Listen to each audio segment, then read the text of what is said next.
The galaxy's most prestigious interspecies military academy was a name that inspired awe across countless systems. Recruits from every corner of the universe came to train in its grueling courses, where only the strongest, the most adaptable, and the most cunning survived. Among the Academy's most notorious trials was the Desolation Trial, a week-long survival course designed to break even the toughest cadets. The trial pushed participants to their absolute limits, forcing them to navigate treacherous environments, avoid deadly predators, and survive extreme conditions with nothing but their wits and limited supplies. It was a rite of passage for the galaxy's elite, a brutal test of endurance and resilience. For most, completing the course within the allotted time was a near-impossible feat. Many cadets would need to be extracted due to exhaustion or injury long before they finished. This year, however, the trial was about to witness a participant unlike any before. Humanity had always been a subject of curiosity and skepticism across the galaxy. Humans were considered an anomaly, a species that had somehow thrived on a planet that seemed tailor-made for extinction. Earth, their homeworld, was a death world in every sense. It was a chaotic, dangerous place where survival was never guaranteed. Volatile weather, deadly predators, and unforgiving ecosystems had shaped humans into resourceful survivors. Yet, despite Earth's brutal environment, humans were often viewed with disdain or pity by other species. The common belief was that humans, despite their adaptability, were fragile compared to the galaxy's other more physically superior races. They were small, soft-skinned, and unremarkable in most ways. The arrival of the human cadet at the Academy caused a stir. Whispers spread quickly, the rumors swirling between the various species of cadets. A human, an Earth-born Deathworlder, was going to attempt the Desolation Trial. The other cadets from more physically dominant species snickered. A tall, scaled Xanda whispered with their low-frequency voice to their companions, their deep hum vibrating the air. The Fraulein, tough and shell-armored, exchanged knowing glances, their hard exterior and natural resilience making them believe that they would breeze through the trial. To them, the humans seemed out of place, an oddity among the galaxy's most elite. The instructors, however, maintained a different perspective. They had seen many recruits, from species evolved to survive on gas giants to others who had grown up in the dense jungles of distant planets. They knew that every race had its strengths and weaknesses, and their job was to push each cadet beyond their limits. Yet even they couldn't help but take a longer look at the human. There was something about the way they stood in the briefing room, calm, composed, laser-focused as they studied the holographic map of the terrain. It wasn't the overconfident posture of someone who believed they were invincible. It wasn't arrogance. It was quiet preparation. The humans seemed ready, almost unsettlingly so. The trial began with a sudden drop into the harsh terrain. Shuttlecraft scattered the cadets across various zones of the planet. Some found themselves in blistering deserts, where the air shimmered with heat. Others were dropped into thick, shadowy jungles, filled with deadly predators and unpredictable conditions. The human cadet was deposited in a barren canyon, the sun beating down mercilessly as the shuttle's door slammed shut behind them. A ration pack, a flask, and a knife were the only supplies provided. It was a meager start, even for the experienced. As the trial unfolded, the other cadets quickly began to struggle. The Xans, accustomed to a moist and cooler environment, found themselves slowed by the dense, thorn-covered underbrush that shredded their scales. The Fraulein, adapted to underwater environments, labored under the sweltering heat. Their armored exoskeletons became cumbersome in the dry air. Even the toughest species faltered as they pushed forward, their bodies beginning to fail them. The instructors observed with detached interest as the cadets struggled, expecting similar setbacks for the human. They were sure that Earth's harsh environment had prepared the human for something, but even the toughest Deathworlder would struggle against the course's extremes. But instead of faltering, the human thrived. The first signs of something extraordinary came when the human cadet, alone in the canyon, began digging at the dried-up riverbed with a small tool fashioned from local materials. The human had found a way to dig for water, using the environment to their advantage. The instructors leaned forward in surprise, their eyes scanning the live feed. How was this possible? The course design, after all, was meant to push cadets to their breaking points. But the human wasn't just surviving. They were thriving. It wasn't long before the first checkpoint came into view for the human. The instructors had expected it would take hours for even the most capable cadets to reach it. Yet in less than 20 minutes, the human was dismantling a simulated predator trap with methodical precision. The instructors exchanged uneasy glances. They double-checked their equipment to ensure the feed wasn't malfunctioning. The tracking data confirmed the human's progress, but there was no mistaking it. This was happening. The human cadet's pace didn't just match expectations, it exceeded them. With each passing hour, they seemed to gain ground. The other cadets, struggling with exhaustion, dehydration, and simulated ambushes designed to slow their progress, found themselves falling further and further behind. The human, on the other hand, seemed to move with purpose, using every tool, every resource to its fullest. They appeared to be playing a different game altogether, one the instructors couldn't even fully comprehend. And as the human crossed the second major checkpoint, bypassing dangerous obstacles with an eerie calm, the instructors began to realize that what they were witnessing wasn't just extraordinary. It was rewriting the playbook on survival and adaptability. Every decision the human made, from how they conserved energy to how they adapted to each new challenge, seemed to reflect an almost instinctual understanding of the environment. Where others struggled, the human solved problems. Where they faltered, the human moved forward without hesitation. The instructors were no longer just curious. They were concerned. Something was happening that shouldn't be possible. What had they underestimated about this human from Earth? And what did it mean for the rest of the trial? As the trial wore on, the human cadets' remarkable performance began to spread throughout the academy. Instructors, cadets, and even the course designers were forced to confront the reality. The human wasn't just surviving. They were redefining the very nature of the desolation trial. The more the other cadets struggled, the more the human's efficiency became apparent. They weren't just faster, they were smarter. They didn't just bypass obstacles, they outthought them. It wasn't long before whispers began circulating in the control rooms and observation decks. Are we sure the course parameters haven't been compromised? The desolation trial was meticulously designed to test every aspect of a cadet's capability: endurance, adaptability, problem-solving, and mental fortitude. Every environment the cadets were dropped into had been carefully crafted to challenge them, from the blistering deserts to the jungle's twisted underbrush, the freezing ridgelines to the scorching canyons. But the humans' response to the challenges was unsettlingly efficient. The course designers began to recheck their data, questioning whether their trial had been unintentionally altered. Yet each time, the systems came back as functioning exactly as intended. It wasn't the course that was malfunctioning. It was a human. By the time the human reached the first major checkpoint, most of the other cadets were still struggling with the early obstacles. The Zans had been slowed by the dense, razor-sharp foliage.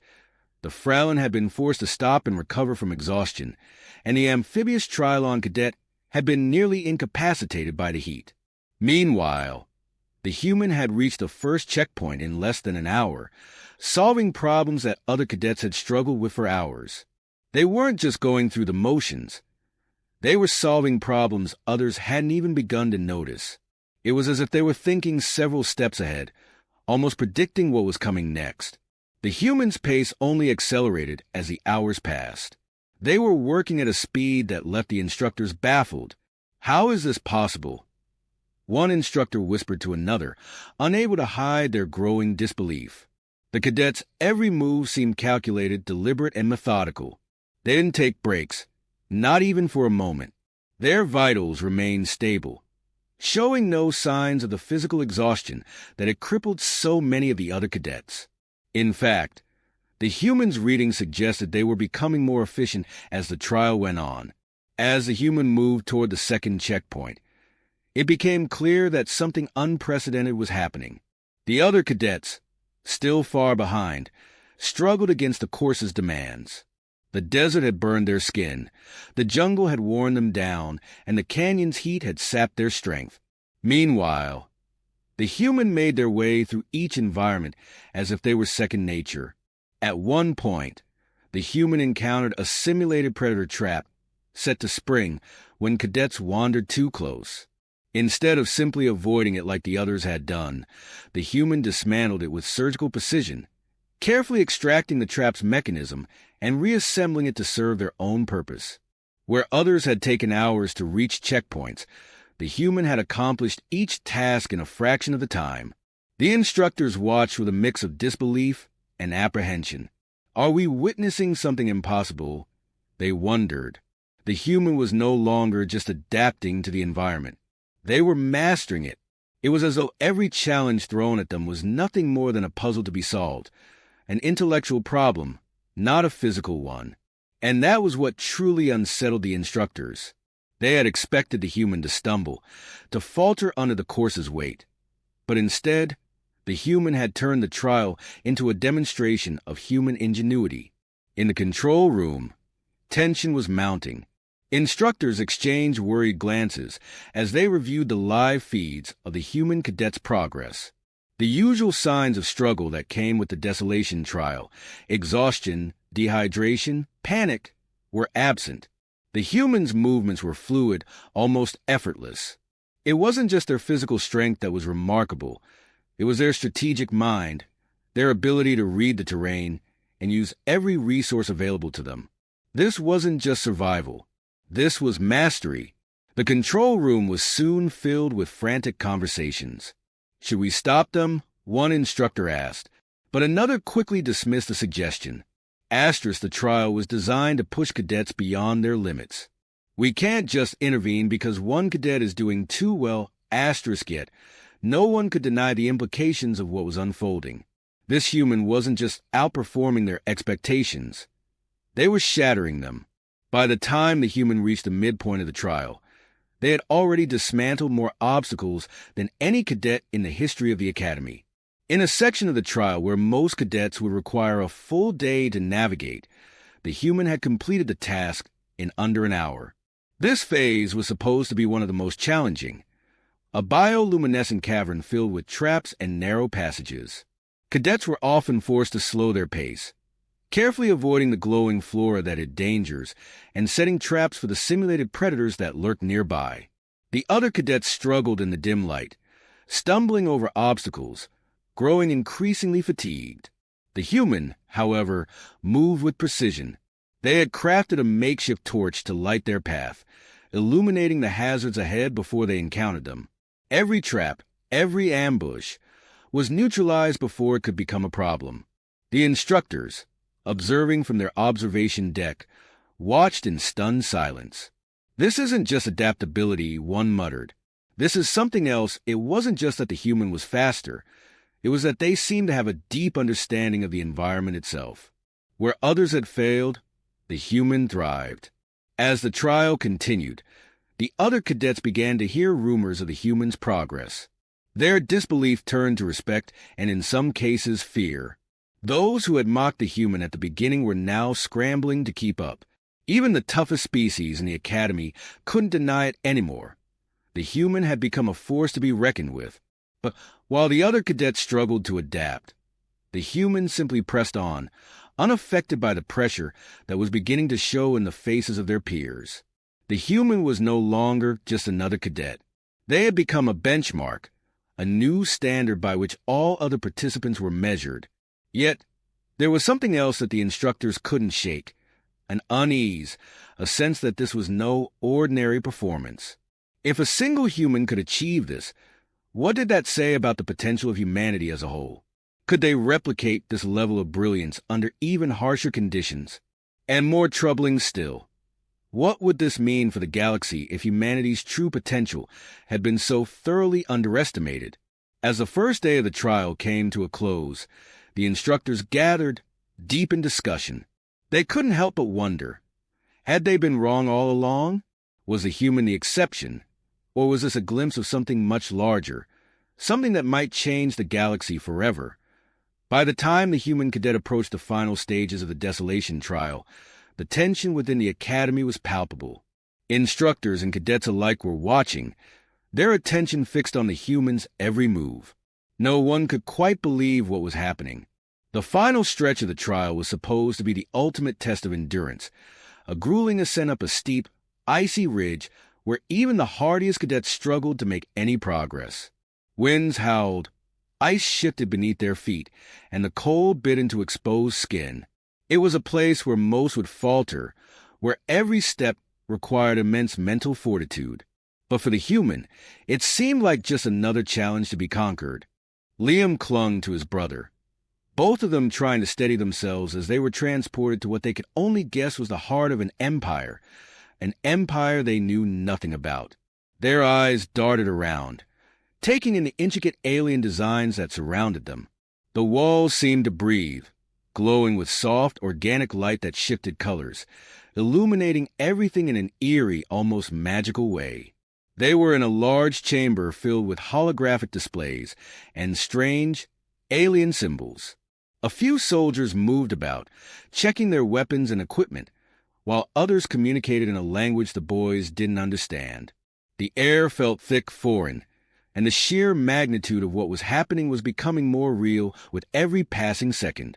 The commander, Vizar, stood nearby, barking orders to his troops. His presence was commanding, and though he was the size of a giant compared to the boys, he exuded an air of efficiency and power. Korth, nestled in Orion's arms, seemed to calm as the ship continued to travel at hyperspeed. The dragonling's glowing eyes scanned its surroundings, as if aware of the gravity of the situation. Its small form nestled into Orion's chest. "What now?" Liam whispered, his voice heavy with uncertainty. "Where are we going?" Vizar turned to them, his molten gold eyes sharp. "Dra Prime," he said curtly, "the capital of the Drayan Empire." The boys exchanged a glance, both of them still reeling from the whirlwind of events that had led them here. Earth, the quiet life they had known, felt impossibly far away now. "Dra Prime," Orion repeated, trying to make sense of it. "Where is that? How far is it from Earth?" "It's in another galaxy," Vizar said. "It's the seat of the Drayan Empire. It is where Korth will be safe, and where your involvement in this conflict will become clear." The words hung in the air, thick with meaning. The boys had been thrust into something they hadn't asked for, something far bigger than them. And now, they were being told they had a role to play in an intergalactic war. The ship's engines roared as it shifted into high-speed mode, a blur of stars outside the window. The planet Dra Prime loomed ahead, a glittering sphere of crystal spires and swirling atmospheric energy. It was both beautiful and intimidating, the kind of place that didn't seem real. The boys could barely comprehend the enormity of it all. Vizar gestured toward a holographic map of the planet. "Dra Prime is in chaos. The rebels have overtaken the palace. They've attacked the heart of the Empire itself, hoping to destroy the Drayan bloodline and seize power. Without Korth, the Empire will fall and the universe will spiral into chaos." The boys' heads spun with the information, but the commander's words were clear. This was no ordinary power struggle. If Korth, the heir, died, the ripple effect would tear through the fabric of the galaxy, and Earth would be one of the first to feel that destruction. "What do you need us to do?" Liam asked, his voice filled with a mix of dread and determination. He was scared, but there was no going back. They had already made their choice. Vizar paused, looking at them with a measured gaze. "You will protect Korth. You will be his guardians. But more than that, you will help us defeat the rebels.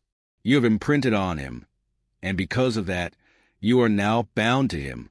The rebels will stop at nothing to kill Korth, and they will come for you too." Orion looked down at the dragonling, his heart pounding in his chest. "So, we're in this together now, whether we like it or not." Vizar nodded. "Yes, but your bond with Korth is not just one of protection. It is one of destiny. The Drayan bloodline is ancient.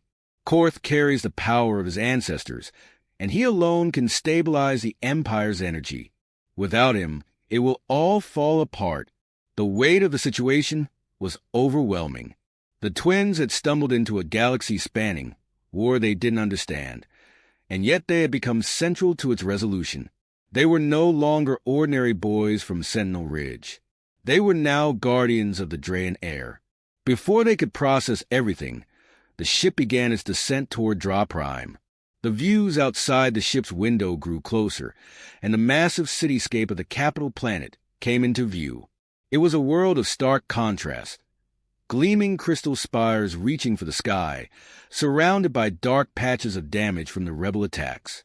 The atmosphere crackled with energy, as if the planet itself was holding its breath. The ship landed with a soft thud in a secure landing bay. As the doors opened, a cold rush of alien air filled the chamber. Soldiers immediately surrounded them, weapons at the ready. This wasn't a welcome. It was an arrival in the midst of war. Vizar motioned for the boys to follow him, and the group made their way through the ship's corridors. The gravity of the situation hit harder with every step. The halls were filled with more soldiers, all dressed in the same shimmering, iridescent armor, their eyes focused and determined. The tension was palpable. There was no time to waste. As they exited the ship, the boys were greeted by a new sight. The sprawling city of Dra Prime, an advanced civilization unlike anything on Earth. Its skyline was dominated by towering spires made of iridescent crystal that pulsed with an otherworldly light. The air hummed with power, and the streets below were eerily quiet. "This way," Vizar said, leading them toward a massive building in the center of the city. It was a palace, but unlike any Liam and Orion had ever seen.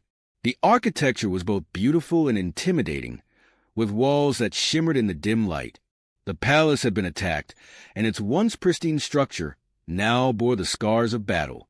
"The rebels are inside," Vizar explained, his tone grim.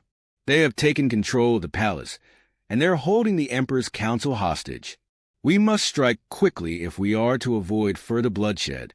The boys were led into a war room filled with holographic maps of the planet and its key locations. There were soldiers here, too, preparing for the inevitable battle.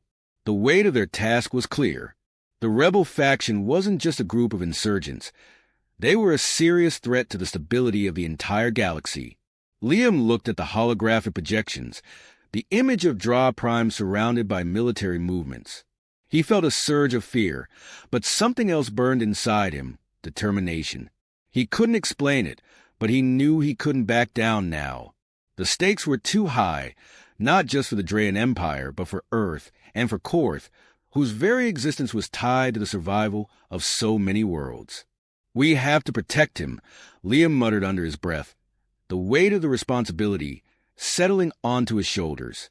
Orion nodded in agreement, glancing at the dragonling in his arms. Korth's eyes glowed softly, as though the creature understood the gravity of what was happening. Vizar turned to them, his eyes hard but tinged with respect. "You are more important to this mission than you know. Your bond with Korth is the key to defeating the rebels and saving the Empire. But you must be strong. The path ahead will not be easy." Liam and Orion exchanged a final glance before nodding. There was no turning back. They were in this together, and they had a world, no, an entire galaxy, to save.